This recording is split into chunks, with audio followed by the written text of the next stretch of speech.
Let's talk about the biggest number one mistake that I see people doing with their vestibular rehab exercises and not getting the results that they want.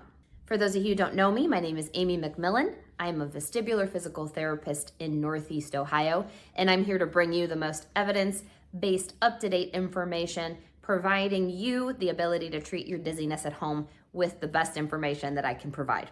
When it comes to vestibular rehab and doing vestibular adaptation or gaze stability, as it's called. So those are all the exercises that are meant to improve the strength of our vestibular system. So if you've been diagnosed with a hypofunction or weakness of one or both inner ear nerves, you've been prescribed VOR exercises. That means kind of shake your head and work that inner ear nerve. That is supposed to be the foundation and principle of healing from inner ear issues that cause dizziness. So when doing all these vestibular exercises, you have probably seen VOR times 1. So the biggest mistake that I see is that people don't advance their vestibular exercises. If you want to have less dizziness or imbalance with moving around and walking, you cannot do your vestibular therapy exercises seated for 3 months, 5 months, 6 months, and expect your dizziness to go away in walking. You have to match your VOR, gaze stability exercises, to what you're having issues with. So if you are having issues with running or jogging, or you're a football player or a volleyball player and you have dizziness when you are running at a higher speed or jogging, you have to do your exercises in running or jogging. If you're having dizziness and seated, that's where you start your vestibular therapy exercises. But if you're having dizziness when you're moving around or standing, that's where you need to progress your vestibular therapy exercises.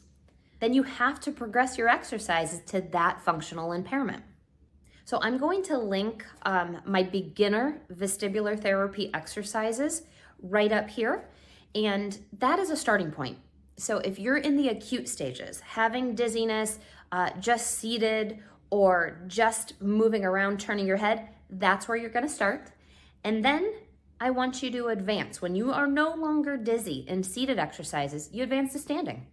And you repeat those exercises. And then, when those don't cause dizziness, you repeat them on the foam pad. After that, you're going to eventually, maybe a couple weeks, not have dizziness on the foam pad.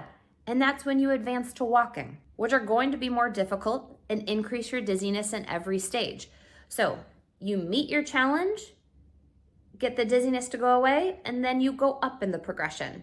Wait for the dizziness to go away in that stage, and then go up another progression.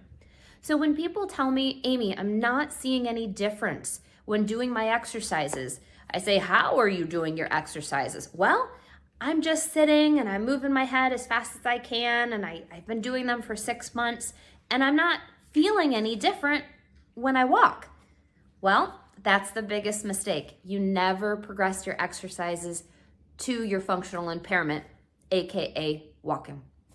So just a word of advice, that is the biggest mistake that I see, is not progressing your exercises to the matching impairment. So I'll put some information on the vestibular coaching program in the comments below. That's great for anybody who's been discharged from vestibular therapy, wants to know they're on the right track, or just wants an opinion to see if there's any way that they can progress their exercises, or if they're doing the right ones in the first place. So I'll leave that in the comments below. Until I see you next week, stay healthy, stay steady, and stay strong.